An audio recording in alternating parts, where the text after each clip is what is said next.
ECR passport और non ECR passport क्या होता है उसके बारे में डिटेल में डिस्कस करूंगा इस वीडियो में। आपके जितने भी सवाल हैं, बेसिक सवाल इस टॉपिक से रिलेटेड कोशिश करूंगा सारा क्लियर हो जाए। इस वीडियो में डिस्कस करेंगे कि ईसीआर और नॉन ईसीआर पासपोर्ट होता क्या है, इसका इंपॉर्टेंस क्या है, इसका सिग्निफिकेंस क्या है, इसका जरूरी क्या है, ईसीआर पासपोर्ट का एलिजिबिलिटी क्राइटेरिया क्या है, नॉन ईसीआर पासपोर्ट का एलिजिबिलिटी क्राइटेरिया क्या है, कैसे हम पहचाने कि मेरा पासपोर्ट ईसीआर वाला है या नॉन ईसीआर वाला है। ऐसे कौन कौन से कंट्री हैं जहां पे अगर आप जाएंगे तो आपको ईसीआर वाले जो पासपोर्ट हैं उनको इमिग्रेशन क्लियरेंस पहले करवाना पड़ता है। ये सारी बातें इस वीडियो में डिस्कस करूंगा। वीडियो को आप कंप्लीट देखिए और चैनल को सब्सक्राइब कर लीजिएगा। पहले बात करते हैं ये ईसीआर और नॉन ईसीआर पासपोर्ट होता क्या है।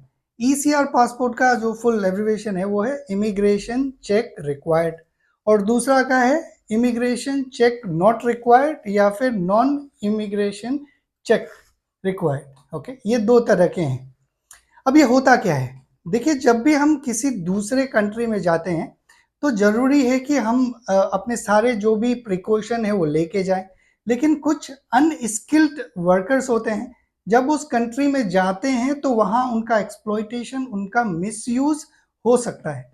इसीलिए जो ईसीआर पासपोर्ट वाले हैं, इमिग्रेशन चेक रिक्वायर्ड पासपोर्ट, अगर वो ऐसे 18 कंट्रीज हैं, मोस्टली ये मिडिल ईस्ट के कंट्रीज हैं, जहां वो जाते हैं काम करने के लिए, तो उनको इमिग्रेशन क्लियरेंस करवाना पड़ता है पीओई से। और एक दूसरा कैटेगरी है नर्स, के लिए भी ये पीओई का क्लियरेंस चाहिए होता है। तो जो लोग 10वीं क्लास से कम पढ़े लिखे हैं उनका मोस्टली ये ईसीआर वाला पासपोर्ट बनता है। और अगर वो इंडिया से 18 कंट्रीज है, जिनका मैं नाम बताऊंगा, 17-18 कंट्रीज हैं, उनमें अगर काम करने जा रहे हैं, वर्क के लिए जा रहे हैं, तो उनका इमिग्रेशन क्लियरेंस करवाना पड़ता है।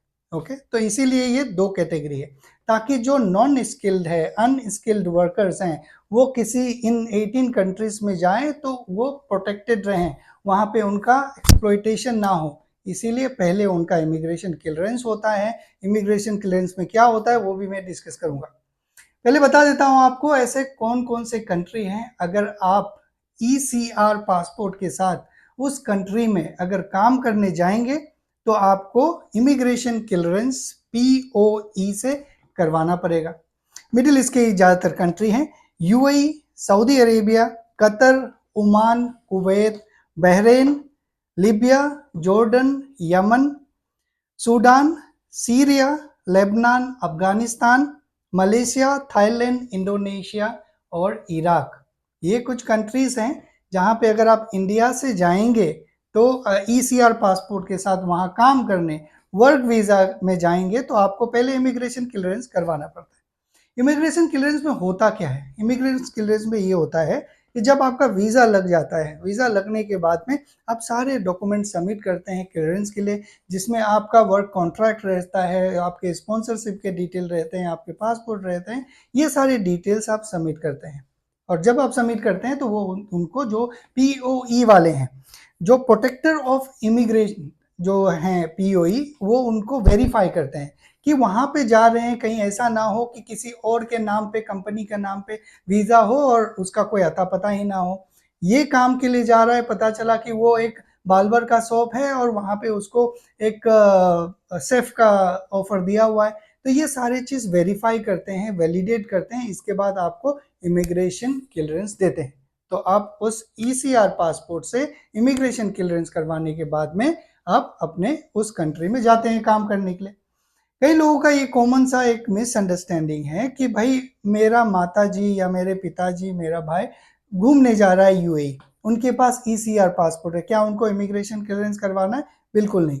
जो लोग बस काम करने जा रहे हैं, वर्क वीजा में जा रहे हैं, उनको ही ईसीआर वालों को इमिग्रेशन क्लियरेंस करवाना है। अब मान लीजिए आप सारी जिंदगी तो ईसीआर रहेंगे नहीं, इमिग्रेशन क्लियरेंस रिक्वायर्ड वाले तो रहेंगे नहीं, आप 10वीं से कम पढ़े हुए तो रहेंगे नहीं।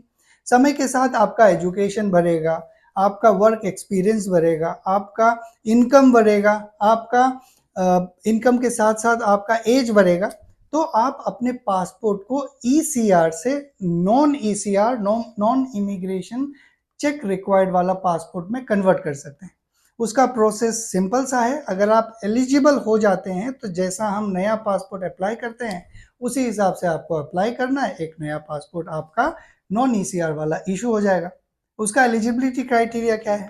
पहला एलिजिबिलिटी क्राइटेरिया है कि अगर आपका उम्र 50 साल से ज़्यादा है, बेशक आप 10वीं से कम पढ़े लिखे हो, 5वीं क्लास पढ़े लिखे हो, तो आपको नॉन ईसीआर वाला पासपोर्ट मिल जाएगा, आप अप्लाई कर सकते हैं। अगर आप किसी भी कंट्री में 3 साल कंटिन्यू अगर काम कर रहे हैं तो आप नॉन ईसीआर पासपोर्ट के लिए एलिजिबल है। तीसरा, अगर आप अगर इनकम टैक्स पे करते हैं अपने देश में तो आप नॉन ईसीआर वाले पासपोर्ट के लिए एलिजिबल हैं, इरेस्पेक्टिव आप 10वीं से कम पढ़े लिखे हैं। अगर आपके पास में जो एजुकेशन सर्टिफिकेट है, मान लीजिए आप जब पहली बार अप्लाई करें तो 10वीं से कम पढ़े लिखे थे, आने वाले दिनों में 2-3 साल दिनों में आपने 12वीं कर लिया, तो आप अपना पासपोर्ट बदलवा सकते हैं और उसको नॉन ईसीआर करवा सकते हैं। नॉन ईसीआर होने से फायदा ये है कि आप इमिग्रेशन क्लियरेंस से बच जाएंगे, लेकिन एक चीज से आप नहीं बच सकते, जो फेक ऑफर्स रहते हैं, फेक कॉन्ट्रैक्ट रहते हैं, फेक वर्क कमिटमेंट्स रहते हैं, प्रोमिसेस रहते हैं कि आप इधर आ जाइए, मैं 4 लाख का नौकरी दूंगा। अभी एक दुबई का ही एक मैंने वीडियो देखा था जहाँ पे किसी को बोला था कि मैं इस कंट्री में आपको ये बना दूंगा, वो बना दूंगा, 4 लाख रुपए दूंगा, ऐसा। तो उस तरह से आपको मिसलीड करके नहीं ले जाया जा सकता है। अगर आपका ईसीआर पासपोर्ट है, कम पढ़े लिखे हैं और आप जा रहे, तो वो वेरीफाई करके ही भेजते हैं। जो पढ़े लिखे लोग रहते हैं वो थोड़ा सा अपने आप को इन चीज़ों से एक्सपोज करने से बचते हैं। वो वेरीफाई करते हैं, चेक करते हैं, कॉन्ट्रैक्ट्स को पढ़ते हैं, तो इसीलिए ये 2 प्रोटेक्शन पैरामीटर्स बनाया गया है ताकि लोगों को बचाया जा सके। अब कैसे पहचाने कि मेरा जो पासपोर्ट है वो ईसीआर वाला है या नॉन ईसीआर वाला है? जो पुराना जमाना का पासपोर्ट हुआ करता था उसमें स्टंप होता था कि ये ईसीआर वाला स्टंप है, ये नॉन ईसीआर वाला है। लेकिन अब जो पासपोर्ट आया है उसमें जो आपका बायो वाला पेज है, 2 पेज होता है पासपोर्ट का, फ्रंट और एंड वाला। फ्रंट वाला जिसमें आपके फोटोज रहते हैं वो नहीं, जो एंड वाला जिसमें आपके एड्रेस, माता जी का नाम, पिताजी का नाम, आपके वाइफ स्पाउस का नाम, एड्रेस लिखा रहता है, ऊपर में लिखा हुआ रहता है ईसीआर। अगर आपका कुछ भी नहीं लिखा हुआ है तो ये समझ जाइएगा कि आपका पासपोर्ट नॉन ईसीआर है, नॉन इमिग्रेशन चेक रिक्वायर्ड वाला है।